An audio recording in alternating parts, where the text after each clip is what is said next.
And now we are in part 4 of the Admiral Yi series by Extra History. Those who seek death shall live.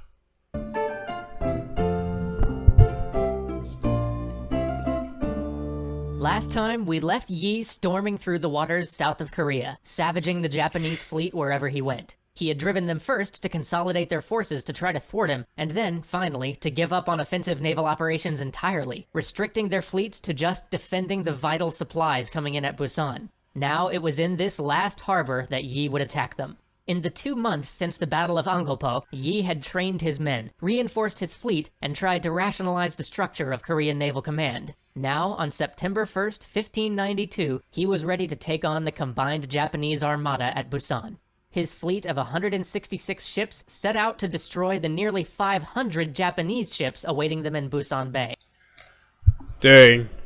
But as we've established in the past parts, and Admiral Yi, I think, it still has yet to lose one ship, by the way, but, they might have the quantity, but they lack the quality. It doesn't matter how many ships you get.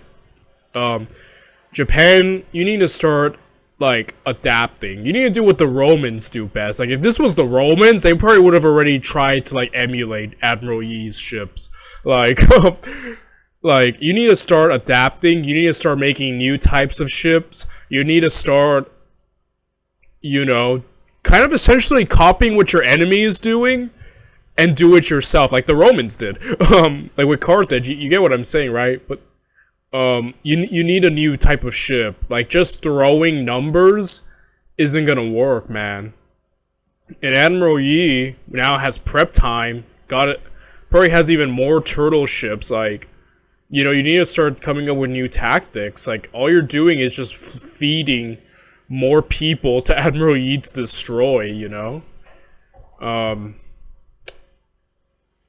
I will say, the narrow passage here, if they stick together, assuming that they stick together and don't go out, then Admiral Yi would have to find a way to handle this. But we kind of already established, if they don't give chase, he'll just send his ships to skirmish, essentially, shooting them from a distance and moving. So it's yeah, Japan, you're gonna need to step up your tactical game right here, guys. Hey. He caught a few stragglers along the way, but the Japanese had finally learned from their past encounters with him. They were holed up in the harbor now, and while Yi's ships were able to fire into the harbor from outside Japanese cannon range, he couldn't find an opening to get close enough to achieve the type of complete victory he craved. As long as the Japanese were in that harbor, they were protected by the surrounding troops and cannon on the shore. By the end of the day, Yi's fleet had destroyed 130 ships, and the Japanese hadn't sunk a single vessel, but... Oh my goodness!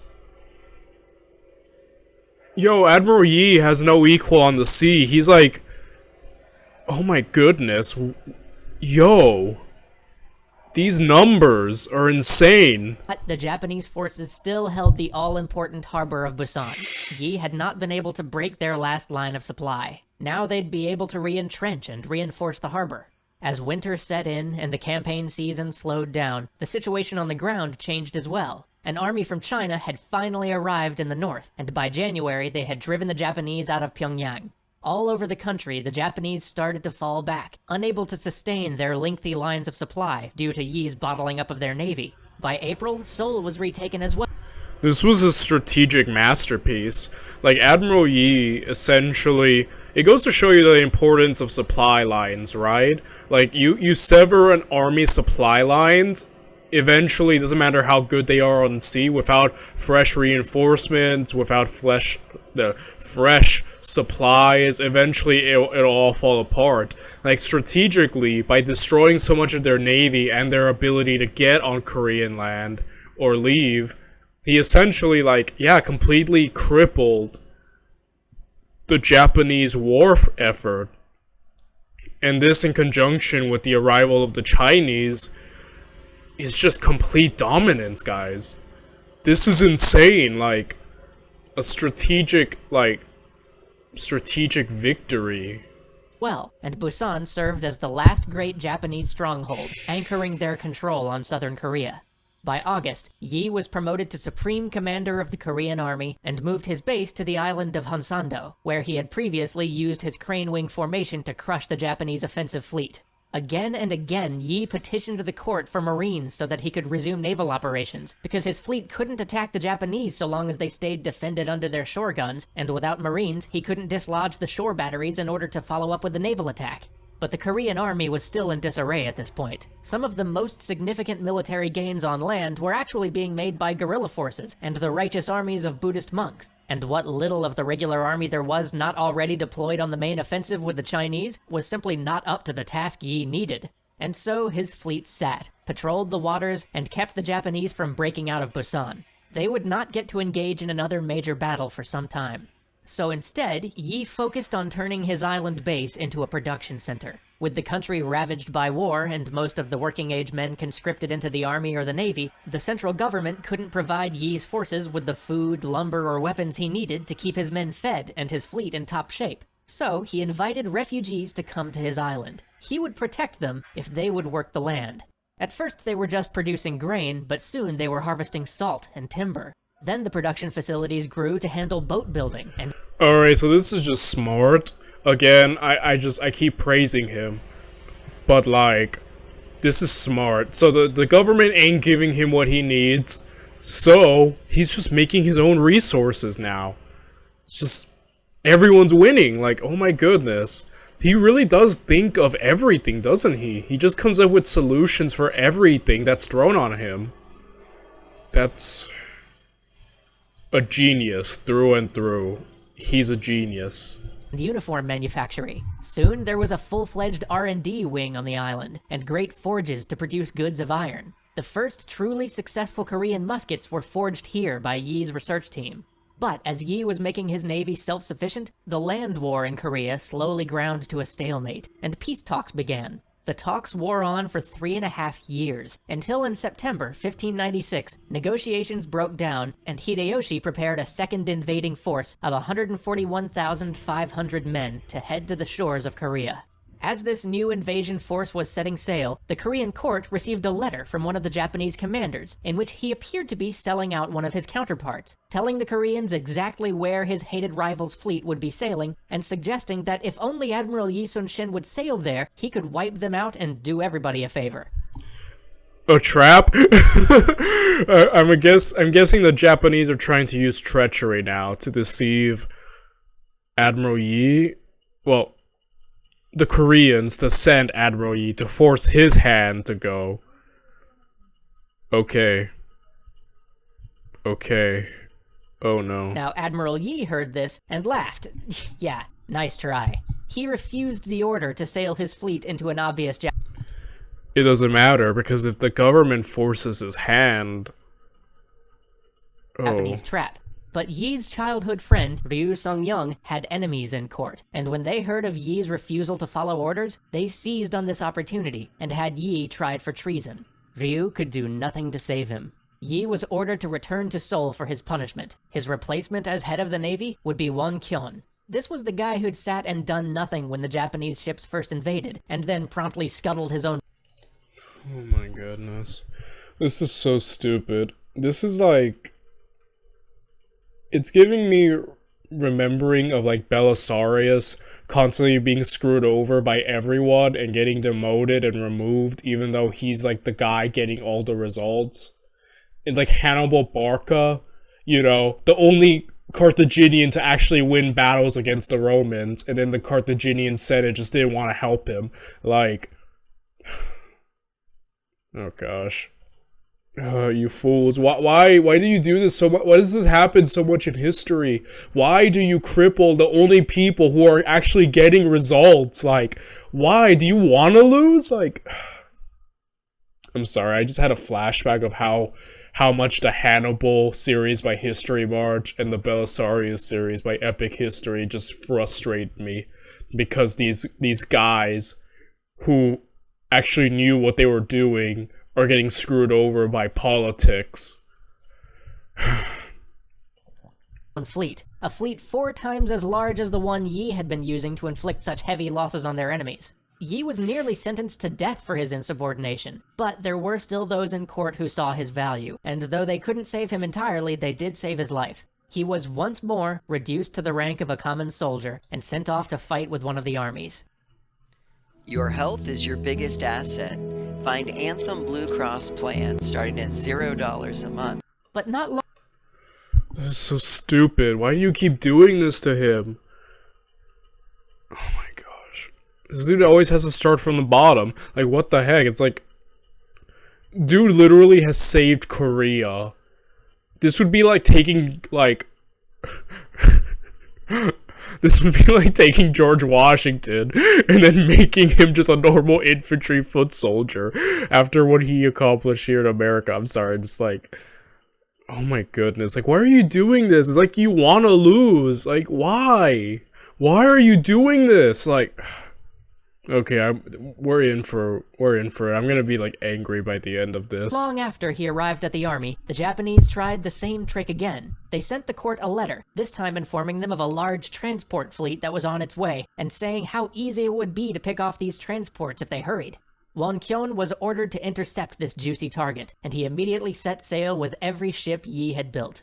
But when he reached the waters near Busan, he was shocked to find not an unarmed transport convoy, but a massive war fleet of 500 ships. Despite this, and the exhaustion his men faced from traveling so quickly, Won Kyun ordered a head-on assault. The winds picked up, and a gale began to form. Won Kyun couldn't keep his fleet together. Soon, some 30 Korean ships were burning, having drifted close enough to the enemy that, for the first time in the war, the Japanese could deploy their preferred form of naval warfare, boarding parties. In a panic, Won Kyun ordered a retreat and fled to the island of Kadokdo, where he ordered his men off the ships to resupply. What he hadn't realized was that this island was under Japanese control. As his men searched for fresh water, they were set upon by the Japanese island garrison and slaughtered. Those who escaped fled back to the ships without any of the supplies they desperately needed. Then the fleet just sat there, deflated and listless. Commanders asked for orders, but Won Kyun had none. Though Busan itself was not far away, he didn't even send out scouts or Oh my goodness, what a fool, man. Like, you just... what an idiot. They brought it all on themselves. They brought it all on themselves. Like, you essentially remove and bench the only guy who could win. Flawless victories, mind you. Like, I don't think Admiral Yi has lost a single ship yet. And yet...